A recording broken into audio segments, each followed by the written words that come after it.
ஸ்ரீமதே ராமானுஜாய நமः. வசுதேவசுதம் தேவம் கம்சசாணூரமர்தனம் தேவகீ பரமானந்தம் கிருஷ்ணம் வந்தே ஜகத்குரும்.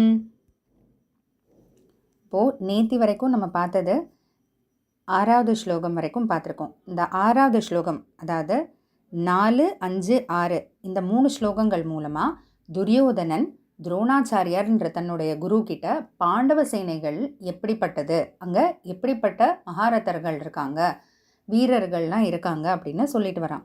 இப்போது தன்னுடைய பக்கம் இருக்கிறவங்கள பற்றியும் சொல்லணும் இல்லையா? அதுதான் 7வது ஸ்லோகம், 8வது ஸ்லோகம், 9வது ஸ்லோகம். முடிஞ்ச இந்த 3 ஸ்லோகங்களையுமே இன்னைக்கு பார்த்துடலாம்.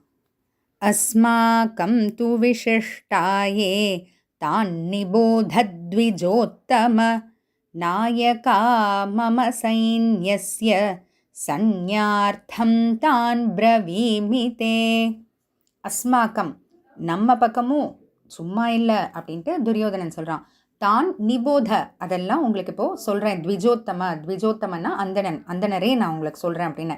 நாயகா மம சைன்யஸ்ய நம்ம பக்கத்துலேயும் தலைவர்களாக இருக்கக்கூடியவங்கெல்லாம் இருக்காங்க. சந்யார்த்தம் தான் பிரவீமிதே அதெல்லாம் விவரமாக நான் இப்போ உங்களுக்கு சொல்கிறேன் அப்படின்னு. பவான் அடுத்த ஸ்லோகம் 8வது ஸ்லோகம்.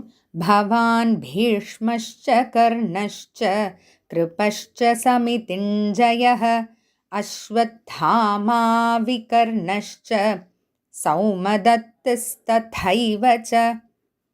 பவான் அவர்கிட்ட தான் பேசிகிட்டு இருக்கிறதுனால முதல்ல பவான் நீங்கள் அப்படின்ட்டு அவரை ஃபஸ்ட்டு சொல்லிடுறான். பீஷ்மश्च பீஷ்மர், கர்ணன் தன்னுடைய நண்பனாக சொல்லியிருக்கக்கூடிய கர்ணன், கிருபஷ்ட கிருபாச்சாரியார் அப்படின்னு அவரும் இன்னொரு குரு, சமிதிஞ்சய யாரையும் சும்மா லேஸில் ஜெயிச்சிட முடியாது அப்படின்னு சொல்கிறான். அஸ்வத்தாமா குரு துரோணாச்சாரியாரோட மகன் அஸ்வத்தாமா. விகர்ணன்றது இந்த தார்த்தராஷ்டிரர்களில் ஒருவர், அதாவது துரியோதனனுடைய தம்பி. 100 பிள்ளைகள் இல்லையா திருத்தராஷ்டிரனுக்கு, அதில் ஒருவர் தான் விகர்ணன். ஆனால் ரொம்ப நல்லவன். இந்த தார்த்தராஷ்டிரர்களாக ஒருவராக இருந்தால் கூட நிஜமாகவே ரொம்ப நல்லவன். சொல்லப்போனால் திரௌபதியை சபையில் அவமானப்படுத்தும் போது விகர்ணன் அதுக்கு ஒத்து போகலை. இந்த மாதிரி செய்யாதன்னு சொல்லி பார்க்குறான். போருக்கு முன்னாடி கூட பாண்டவர்களுக்கு என்ன உரியதோ அதை கொடுத்துருன்னெலாம் சொல்லி பார்க்குறான். ஆனால் இல்லை அப்படின்னு மறுக்கிறதுனால அவனால் எதுவும் செய்ய முடியல. இந்த பக்கத்துலேயே சண்டை போடுறான். சௌமதத்தின்னு ஒரு வீரன். 9வது ஸ்லோகம்.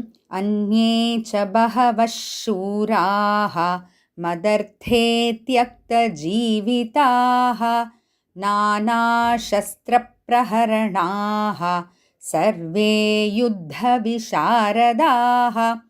அந்யே ச பஹவः சூராः இவங்களோட நிறுத்திட்டேன்னு நினைக்காதீங்க. இதை தவிர நிறைய சூரர்கள்லாம் இருக்காங்க. மதர்த்தே தியக்த ஜீவிதா, மதர்த்தே எனக்காக, தியக்த ஜீவிதா அவங்களுடைய ஜீவன், அதாவது அவங்களோட உயிரை கூட அவங்க கொடுக்குறாங்க.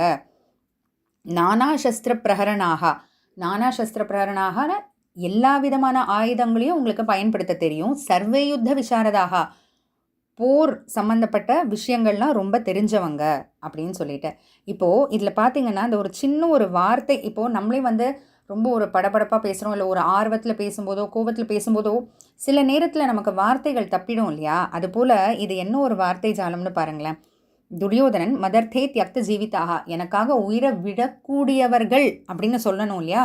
ஆனால் வாய் தவறி துரியோதனனுக்கே ஒருவேளை என்ன நடக்க போகுதுன்னு ஒரு நிமிஷம் மனசில் தோணுச்சா, இல்லை வாய் தவறி வந்துடுச்சான்னு தெரியல. ஆனால் நடக்க போகிறத அவன் வாயாலேயே வந்துடுச்சு. தியக்த ஜீவிதாகனா உயிரை விட்டுட்டாங்க அப்படின்னு சொல்கிறாங்க இல்லையா? ஏன்னா உயிரை விட போகிறார்கள்னு சொல்லணும் ஃப்யூச்சர் டென்ஸில். ஆனால் உயிரை விட்டார்கள் அப்படின்னு வாய் தவறி துரியோதன் வாயிலேருந்தே வந்துடுச்சுது. இதுக்கப்புறத்துலேருந்து திரும்ப துரியோதனனுக்கு இன்னொரு சந்தேகம் இருக்குது. என்ன நடக்க போகுது, நம்ம ஜெயிப்போமா அப்படின்னு. அதை பற்றின ஸ்லோகங்கள் அடுத்தடுத்து வருது. தொடர்ந்து கேட்போம். ஜெய் ஸ்ரீ கிருஷ்ணா.